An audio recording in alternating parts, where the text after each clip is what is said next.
السلام علیکم دوستو، بچھڑنا بھی ضروری تھا۔ آج اس کہانی کا 9واں حصہ لے کر آپ کی خدمت میں حاضر ہوئی ہوں۔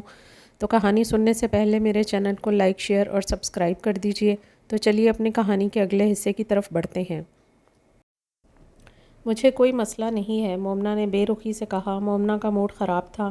ٹی بریک ہوا تو وہ عصمت کے ساتھ باہر آئی تھی اور وہ اور عصمت چائے پی رہی تھیں۔ ساتھ میں گھریلو باتیں بھی ہو رہی تھیں۔ جیسے ہی زبیر بھی عصمت سے ملنے کے بہانے آ گیا، وہ عصمت سے باتیں کر رہا تھا اور ساتھ ہی اپنی چھوٹی چمکدار آنکھوں سے مومنہ کو دیکھے جا رہا تھا۔ مومنہ سے چائے پینا دشوار ہو گیا تھا۔ مومنہ کا دل چاہا یہاں سے اٹھ کر بھاگ جائے، مگر ڈپارٹمنٹ خالی تھا، فیکٹری میں اس کا دوسرا دن تھا۔ وہ خود عصمت کے ساتھ میں عافیت سمجھتی تھی۔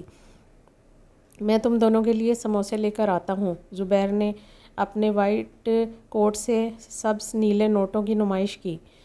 مومنہ کو ایک آنکھ نہ بھائی۔ سموسے؟ ضرور، عصمت نے کہا۔ مومنہ کو عصمت پر بہت افسوس ہوا۔ عصمت نے گہری نظر سے مومنہ کے چہرے کو دیکھا، جہاں چہرے پر بہت ناگواری کے تاثرات واضح تھے۔ سموسے آ گئے تھے۔ عصمت مزے لے لے کر کھا رہی تھی۔ عصمت کے اصرار پر مومنہ نے ناراض نظروں سے عصمت کو دیکھا تھا۔ مومنہ اپنی جگہ سے اٹھ گئی تھی اور ایک درخت کے پاس آ کر کھڑی ہو گئی تھی، جہاں پہلے ہی وہ دو لڑکیاں کھڑی تھیں۔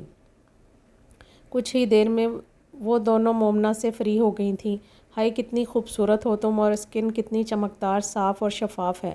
فیشل مساج کہاں سے کرواتی ہو؟ سچ سچ بتانا۔ ایک بولی تو مومنہ اس کی سادگی پر مسکرا دی تھی۔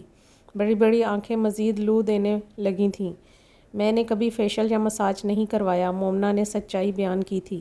وہ محض مسکرا کے رہ گئی تھیں۔ مومنہ ایک بات کہوں؟ ماہین سنجیدہ ہوئی تھی۔ جی ضرور، مومنہ متوجہ ہوئی تھی۔ زبیر ایک آوارہ اور دل پھینک انسان ہے، اس سے بچ کے رہنا۔ تم بہت پیاری ہو، تم پہ وہ ضرور جال پھینکے گا۔ ماہین کے کہنے پر وہ سناٹے میں رہ گئی تھی۔ یا اللہ، میں کہاں پھنس گئی؟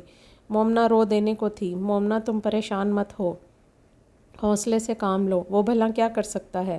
ماہین نے نرمی سے کہا۔ ٹھیک کہہ رہی ہو آپ، مومنہ نے مرے مرے انداز میں کہا۔ میں نے تو آپ کو پریشان ہی کر دیا، ماہین افسوس سے بولی۔ مومنہ کی پھیکی پڑتی رنگت سے ظاہر ہو رہا تھا کہ وہ رو دینے کو تھی۔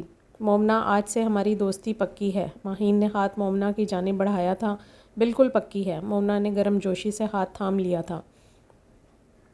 ماہین اسے بھی پسند آئی تھی، وہ بلند کردار کی تھی۔ عصمت کو دیکھ کر تو مومنہ حیران رہ گئی تھی۔ مومنہ کو بالکل بھی اندازہ نہیں تھا کہ عصمت سطحی سوچ کی لڑکی ہوگی۔ ماہین کے پوچھنے پر مومنہ نے اسے مختصراً اپنا بیک گراؤنڈ بتایا تھا۔ میرے ابو ایک کالج میں چوکیدار ہیں، ہم 4 بہنیں ہیں، ایک بھائی ہے، سب سے چھوٹا۔ گھر کے مالی حالات کافی خراب ہیں، صرف ایک باجی شادی شدہ ہے۔ ماہین نے اپنے بارے میں بتایا۔ مومنہ تم یہاں کیوں آئی؟ زبیر کو کتنا برا لگا ہوگا، اس نے سموسے منگوائے تھے۔ تم اتنی بد تہذیب تو نہیں لگتی تھی۔ بریک ختم ہوئی تو عصمت اس کے پاس آ کر بولی۔ عصمت، میں یہاں صرف جاب کرنے آئی ہوں، اور پلیز اپنے زبیر صاحب سے کہو کہ وہ مجھ سے مت مخاطب ہوا کریں۔ مومنہ خفا ہوئی۔ وہ بہت اچھا اور خیال رکھنے والا لڑکا ہے، نہ جانے تم ختم کرو زبیر نامہ، مومنہ نے ناگواری سے کہا تھا۔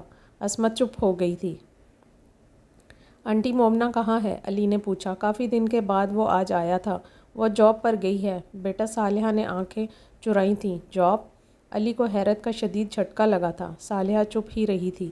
تم کب آئے؟ خالہ کیسی تھیں؟ نمرہ نے بات ٹالی۔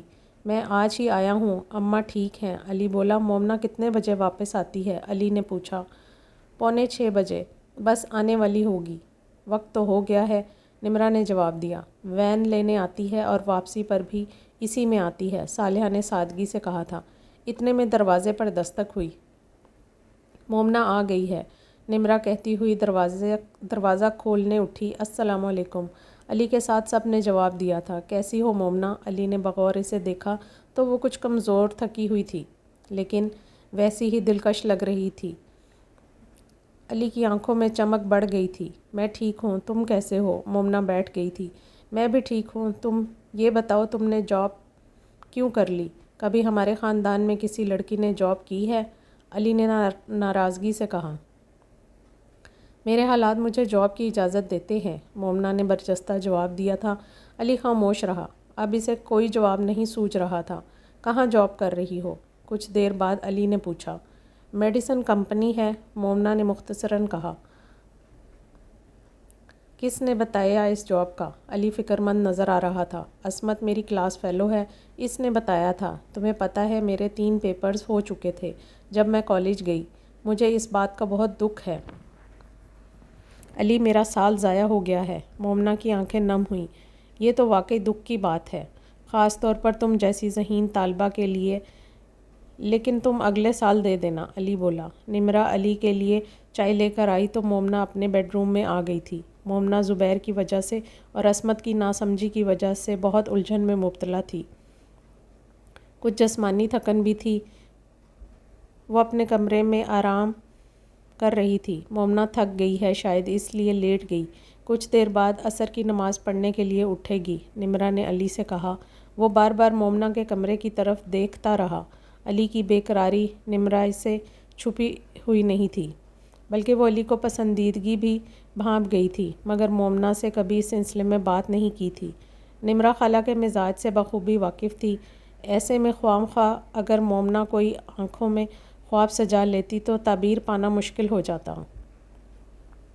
میں چلتا ہوں، علی مایوسی سے بولا۔ مجھے ایسے کیوں لگتا ہے کہ تم صرف مومنہ کی وجہ سے آتے ہو، نمرہ نے کہا۔ نہیں، ایسا نہیں ہے، ایسی کوئی بات نہیں ہے۔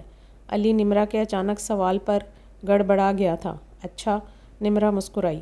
عصمت کی زبیر سے دوستی تیزی سے بڑھ رہی تھی۔ مومنہ کو عصمت کی روش پر حیرت ہوتی تھی۔ زبیر عصمت سے مخلص نہیں تھا، یہ عصمت بھی جانتی تھی۔